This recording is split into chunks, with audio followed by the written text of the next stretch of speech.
I have long believed that we were in a dark age. Or in a cryptic dark age, that one was dawning. I have my own set of terminology surrounding this.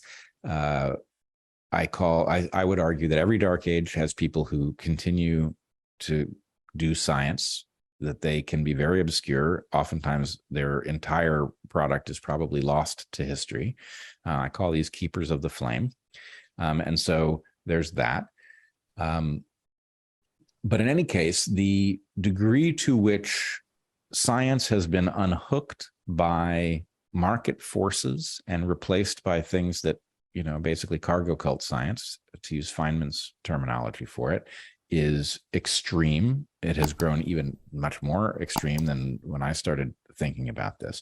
But when I ran into your work and I found that, A, I'm not the only person on earth who thinks that dark age is not too strong a term, but B, what really surprised me about your work was how long into the past you believe that process has been going on. You put the start date of our dark age way earlier than I would have even thought to place it. And so let's talk a little bit about why you think we're in a dark age, and when you think it started, what changed, and why so early?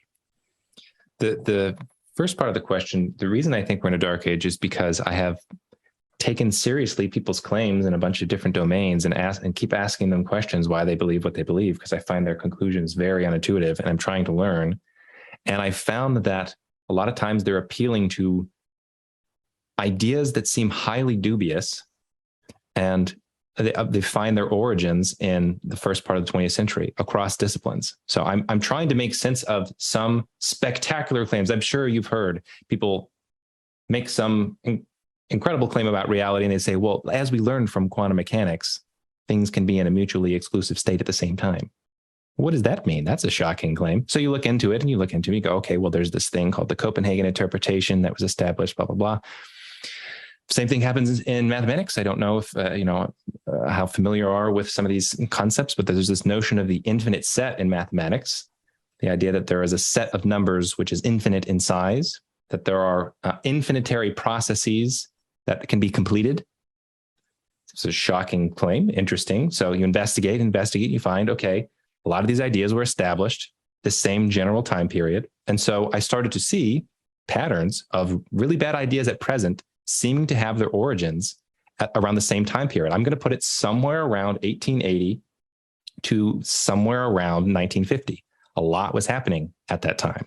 So in terms of ideas, for me, this may be incorrect. There's one exception where the story might go back further, but let's just say it starts at roughly 1880. The reason we had a bunch of bad ideas established around then is because for the previous few thousand years, our mathematics was more or less built on concepts that came from Euclidean geometry. And it was fashionable to think, a lot of people have thought throughout history, that Euclidean geometry was the same thing as geometry. There is one geometry, it is Euclidean geometry. And why our advanced mathematical ideas get their justification through Euclidean geometry. Well, what happened around this time period was the development of non-Euclidean geometries, which a lot of people said, okay, well, if there are non-Euclidean geometries, what actually is the foundations of math? We assumed it was Euclidean geometry, which is based in self-evident principles, self-evident axioms that anybody can use and discover and see why the conclusions follow. But if there are non-Euclidean geometries, maybe we need a different foundation for math. So there was this is not just my opinion, there was let's call it a formal academic crisis around the foundations of mathematics that was taking place roughly from 1880 to like through the 1940s, I think is fair to say. Now, a lot of those conversations weren't ended correctly. Like the questions weren't answered. People asking the questions sort of died out. They had different schools of thought. The school of thought that wound up winning didn't have good philosophical answers. And in fact, in practice was kind of anti-philosophical, said, stop asking the questions and then we don't have problems finding answers. Something very similar happened in physics, where you had a revolution in multiple revolutions at the beginning of the 20th century. You had the development of relativity, which is a mind-blowing idea to think that gravity is something that comes from the structure of space-time. What the heck that means? That's a shocking idea. And then shortly after that, you had the development of quantum mechanics, which, among other things, one interpretation of quantum mechanics, called the Copenhagen interpretation, says that there is no such thing as an observation-independent reality, observation/measurement independent reality. So we can't talk about nature in some state outside of what is being measured. That's a shocking claim. If that's true, that is an absolutely mind-blowing claim. And I think it turns out to be false. And so if you have deep conversations with people who have sometimes wild-sounding ideas, you would be shocked to find how many of their wild ideas are somehow justified in either physics and the Copenhagen interpretation. Oh, reality is contradictory, so therefore I can be contradictory, or even in concepts in mathematics. Now, I have had multiple conversations recorded on my podcast with professors going around trying to root out the source of a lot of these bad ideas. And I have had people tell me on my show that they've given me examples of existent logical contradictions. One of them was the infinite set. I spoke with a philosopher at Columbia, or it was a philosopher of mathematics. And we were talking about whether or not there could be logical contradictions, because that's a shocking claim if there are. And he said, oh, yeah, there are logical contradictions. Like, for example, the infinite set's kind of a logical contradiction. Now, he was saying the infinite set is a contradictory concept in defense of it, which is an interesting position to take. I was just mind blown that somebody would say that with a straight face. There was, in fact, a whole school of thoughts called the dialetheist school, which says there are actually existent logical contradictions. There's a couple examples like the liar's paradox. This sentence is false. The way that they try to handle the liar's paradox is by saying it is true and false at the same time, whatever that means. So sort of explode logic to try to defend the existence of a real paradox. So anyway, I'm examining bad ideas, and I find myself, people keep appealing to the ideas that were established around the turn of the 20th century. So, and then I look at those ideas and I go, okay, well, there were some prominent people that came up with the Copenhagen interpretation, Niels Bohr, for example. There were some notable dissidents. Einstein would be an example of somebody who's notorious for rejecting some of the more wild implications of the Copenhagen interpretation. And Einstein made better arguments, but Niels Bohr won out. Mm. So the same thing happened in mathematics around the same time. You had different schools of thought: the logicists, the formalists, and the intuitionists. Formalists won out, but better ideas, in my estimation, were made by the other schools. The logicists, who said that mathematics is an extension of logic. That's where mathematical truth comes from, is logic. The intuitionists said, well, there is not necessarily objective truth in mathematics. Mathematics is all constructed in the mind. The objects of mathematics are objects in our mind. And I think they have some aspect of the truth. But anyway, the worst position of all was the formalist. And they said, listen, what we have to do is explicitly strip meaning out of mathematics. We have powerful structures of math that allow us to explain something in the world. We can use the math, we can apply the math, but when you start asking the philosophical questions, we run into paradoxes, so stop asking them. So I see that as, well, that's a very big problem. Now, you also had in the early 20th century, you had economic and political revolutions at the same time. So you had, communist revolutions. You had, in that time period, in that 70 years, you had 2 world wars. That was sort of, world defining, world shaping. You had the establishment, the latter half of the 19th century, you had, the germ theory of disease was taking off, was being developed. You had Keynesianism was in the 1930s, like I said. So the reason I am seeing that my best explanation for the dark age that we're in, if you were to peer into the mind of the believers of really bad ideas that seem to say really silly things all the time, and you were to try to figure out where those ideas come from, I'm seeing tons of connections to that 70-year time period from 1880 to 1950, where it was tumultuous intellectually as well as, historically and politically. Electrification was happening. There was a lot going on then. Okay. So that's the version. Yeah. I think you've put some things together for me that I did not understand, and they've touched on another set of concepts I didn't realize was nearby.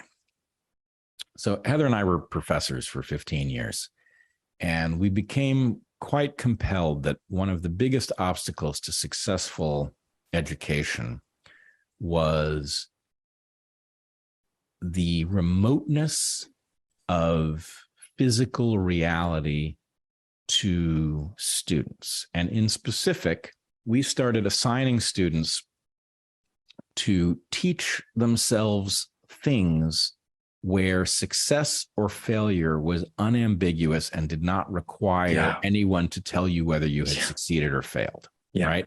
In other words, if you set out to build a tower and it falls down, you can't pretend, you could lie to yourself, I guess. But the point is, it's obvious it fell down. If you're trying to fix an engine and it doesn't start, you didn't fix it.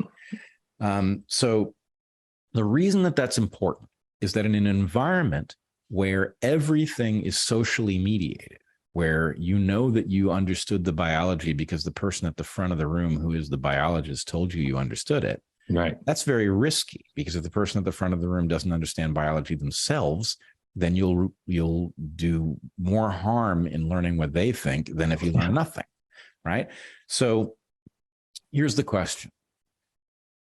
Our technology progresses to the point that what we think we understand is no longer checkable by very many people. Right. I haven't looked deeply into the machinery of cells physically, right? I've seen major organelles, but I can't do very much to check all of the things that I'm told about cellular biology. I have to take the cellular biologist's word for it. And my point is not that they're wrong. I'm sure they're wrong in some ways. I'm sure they're right in other ways. But the point is, once you're looking at things that are sufficiently small that you need high-tech mechanisms to allow you any insight into what's there at all, you're now running new risks that what you're being told is true isn't true, and that your intuition, that can't be true because it's not what I've seen. When I've looked into cells, I haven't seen that process. Right. Well, you haven't looked into cells, right? So I guess the question is the thing that you're detecting, that early date, the result of the fact that across discipline after discipline, we crossed a threshold where it was impossible for most of the people in the discipline to assess for themselves? Is this Descartes' nightmare? I think this is a small part of it. Okay. The reason I say that is because when you actually engage with the ideas that were being discussed, even if they're abstract ideas, in some circumstances, you don't need the empirical verification. I think what you're saying is critically important for even making predictions. If you can find a discipline which is more connected to real world feedback, you are going to find a discipline that has better quality ideas than one which has no real world feedback. This is true also in the martial arts. It's true everywhere. But when I look at the debate between Niels Bohr and Einstein, I don't see something that can only be resolved empirically. There are trivial conceptual errors that are made that still did not seem to change the social influence, let's say, of the wielders of the bad ideas. I think I'm making a slightly more subtle point than that. Okay. It's again a taking the safety off the gun issue. It's not that as soon as people can't check, that the rate of errors goes way up. It's that as soon as people can't check, the likelihood of important errors being caught goes down, and the degree to which a persuasive person who is incorrect continues to have influence goes up. And so I guess the point is, nature bats last. The world is the arbiter of whether a scientific, or the universe is the arbiter of whether a scientific idea is correct or not, based on predictive power of that concept. And the degree to which we are taking people's word for what has been established or falsified is now overwhelming. That is definitely going on. But I'll still push back here. So in what you've just articulated, it sounds like you would say, correct me if I'm wrong, because maybe this is where we have a disagreement. It sounds like you would say something like, if a empirical experiment could demonstrate that one idea is a lot better than another idea, that is sufficient to have the better idea win out in the short run.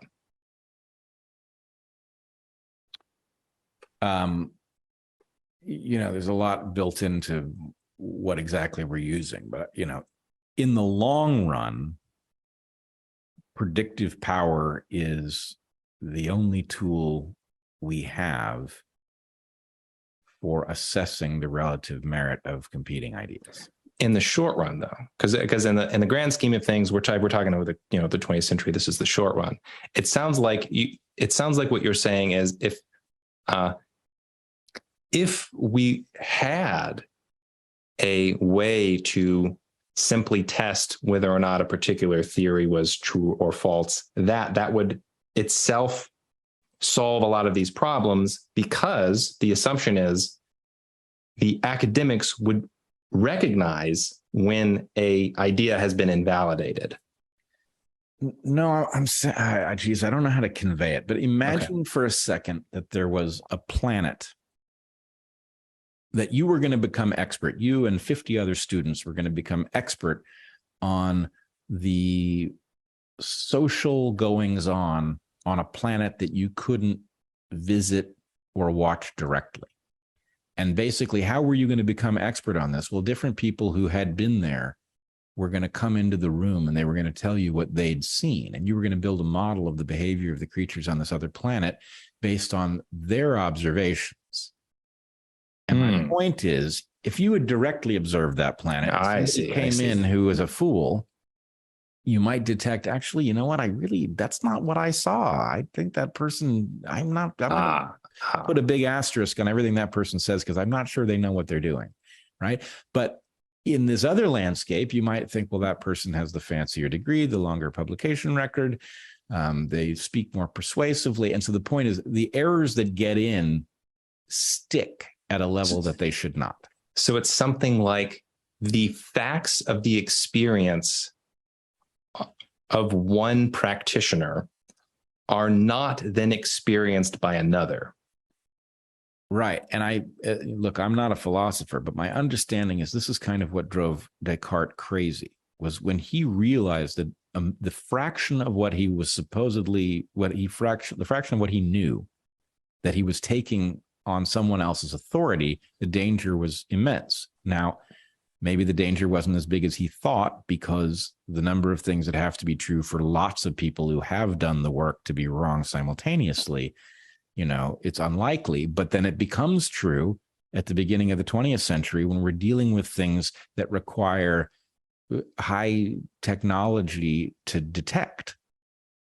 And so you see what I'm getting at? I think that is part of it, but the aspect that I would emphasize is that it is not the case that it would take sophisticated equipment and technology to figure out that a lot of these paradigmatic ideas are wrong. I totally agree with this. And this is the thing I don't get. When you do look at these ideas and you discover, look, in my field, right, the idea that there is only one species per niche, that two species cannot stably coexist in a niche indefinitely. One is always superior competitively, and it's driving the inferior one to extinction, right? I get how you could see that if you live in the temperate zone. Nobody who's been to the tropics could believe that. And it's unfalsifiable, because to the extent that you have 300 trees doing approximately the same thing in the same place, you can always argue that, well, they are competitively distinct as saplings or blah, blah, blah. Anyway, it's a wrong idea that persists because it sort of sounds intuitively like it ought to be true, and people haven't spotted why it's false. It's not that any biologist is unaware of the number of species of tree doing identical things on a mainland tropical forest. It's that they don't trust their own understanding well enough to call bullshit. Okay, that is big. I don't exactly know what's going on there, but that is a pattern that is across disciplines. And it's weird because some of these ideas are in the open, spoken about explicitly, and yet there's a disconnect between a recognition of an idea being wrong and a changing of the theory or the culture around that idea. And I don't understand what's going on there, but I've seen it a bunch of times.